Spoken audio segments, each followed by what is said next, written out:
ಮಧ್ಯದೊಳಗೆ ಮೆರೆಯುತ್ತಿಹ ಕರ್ನಾಟ ದೇಶದೊಳಿರುವ ಕಾಳಿಂಗನೆಂಬ ಗೊಲ್ಲನ ಪರಿಯ ನಾನಿತ್ತು ಪೇಳ್ವೆನು. ಉದಯ ಕಾಲದೊಳೆತ್ತು ಗೊಲ್ಲನು ನದಿಯ ಸ್ನಾನವ ಮಾಡಿಕೊಂಡು ಮುದದಿ ತಿಲಕವ ಹಣೆಯೊಳಿಟ್ಟು ಚತುರ ಶಿಖೆಯನ್ನು ಹಾಕಿದ.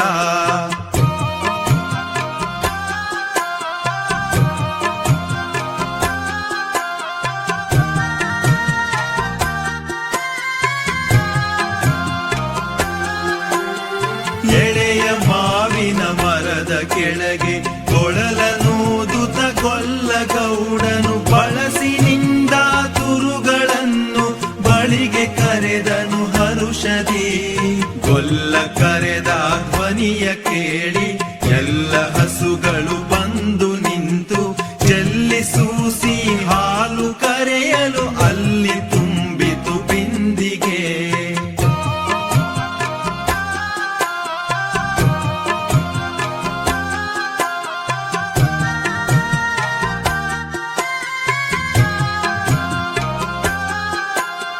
ಹಬ್ಬಿದ ಮಲೆ ಮಧ್ಯದೊಳಗೆ ಅದ್ಭುತನೆಂದೆಂಬ ವ್ಯಾಘ್ರನು ಅಬ್ಬರಿಸಿ ಹಸಿ ಹಸಿದು ಬೆಟ್ಟದ ಕಿಪ್ಪಿಯೊಳು ತಾನಿದ್ದನು.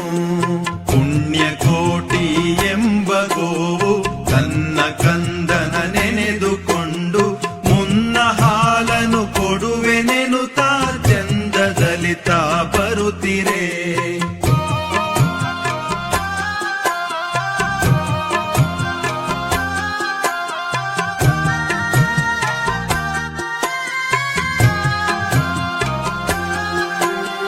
ಹಿಂದೆನಗೆ ಆಹಾರ ಸಿಕ್ಕಿತು ಎಂದು ಬೇಗನೆ ದುಷ್ಟ ವ್ಯಾಘ್ರನು ಬಂದು ಬಳಸಿ ಅಡ್ಡಗಟ್ಟಿ ನಿಂದನ ಹುಲಿರಾಯನು. ಮೇಲೆ ಬಿದ್ದು ನಿನ್ನ ನೀಗಲೇ ಬೀಳು ಹೊಯ್ವೆನು ನಿನ್ನ ಹೊಟ್ಟೆಯ ಸೀಳಿ ಬಿಡುವೆನು ಎನ್ನುತ್ತ ಕೋಪದಿ ಕೂಳ ವ್ಯಾಘ್ರನು ಕೂಗಲು.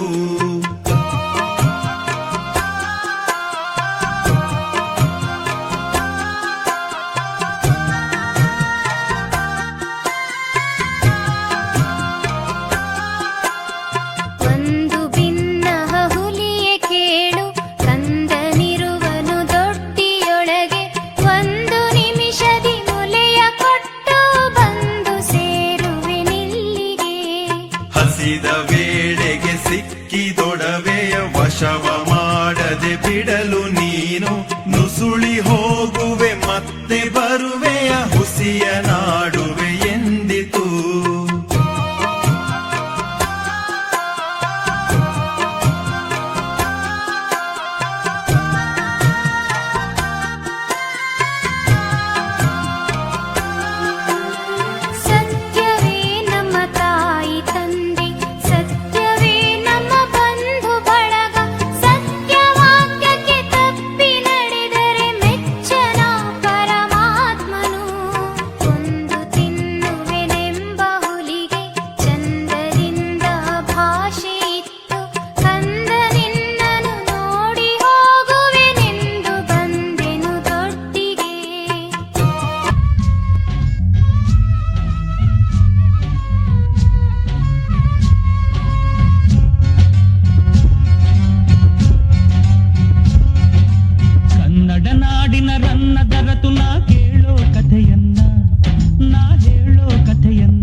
ಹೊಯ್ಸಳ ವಂಶ ಹುಟ್ಟಿದ ಕಥೆಯನ್ನ, ನಾಡನು ಕಟ್ಟಿದ ಕಥೆಯನ್ನ.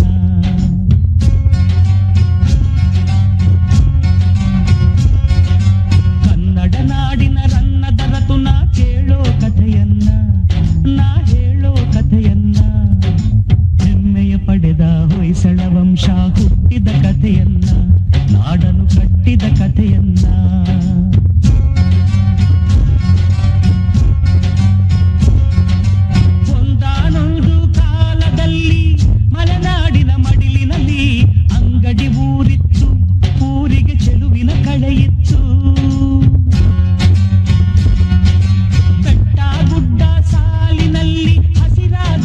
ಬೀಡಿನಲ್ಲಿ ಮನಸಿರಿ ಮೆರೆದಿತ್ತು,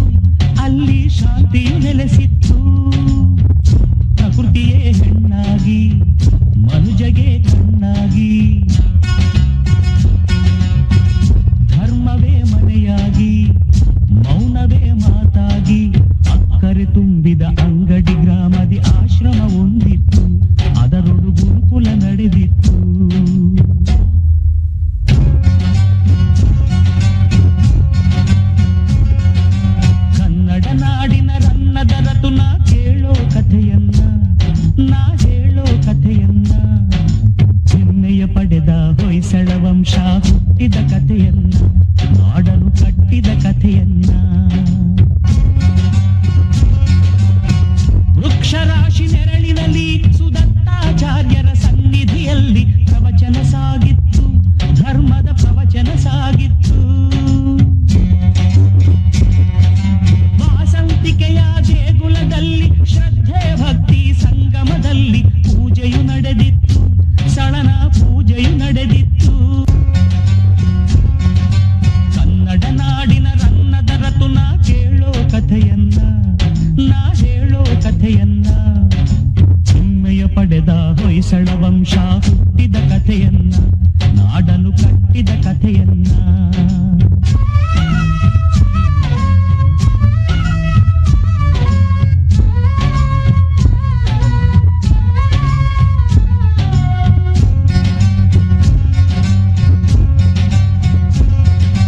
ಹುಲಿಯನು ಕೊಂದ ವೀರನನ್ನು ಗುರುಗಳು ಆಗ ಹರಸಿರಲು ಕಟ್ಟಿದ ಸಳನು ರಾಜ್ಯವನ್ನು, ಅನುಪಮ ಹೊಯ್ಸಳ ರಾಜ್ಯವನ್ನು. ಹುಲಿಯನು ಕೊಲ್ಲುವ ಲಾಂಛನ ಹಿಡಿದು ಗದ್ದುಗೆ ಏರಿ ಆಳ್ವಿಕೆ ಮೆರೆದು ಚರಿತ್ರೆ ಮೊದಲಾಯ್ತು, ಹೊಯ್ಸಳ ಚರಿತ್ರೆ ಮೊದಲಾಯ್ತು. ಸಾಹಿತ್ಯ ತೇರಾಗಿ, ಶಿಲ್ಪಕಲೆ ನೂರಾಗಿ,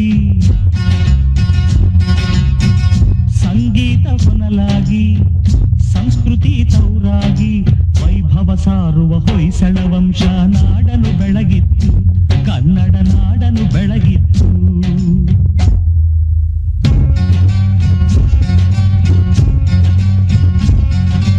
ಕನ್ನಡ ನಾಡಿನ ರನ್ನದ ರತುನ ಕೇಳೋ ಕಥೆಯನ್ನ, ನಾ ಹೇಳೋ ಕಥೆಯನ್ನ. ಪಡೆದ ಹೊಯ್ಸಳ ವಂಶ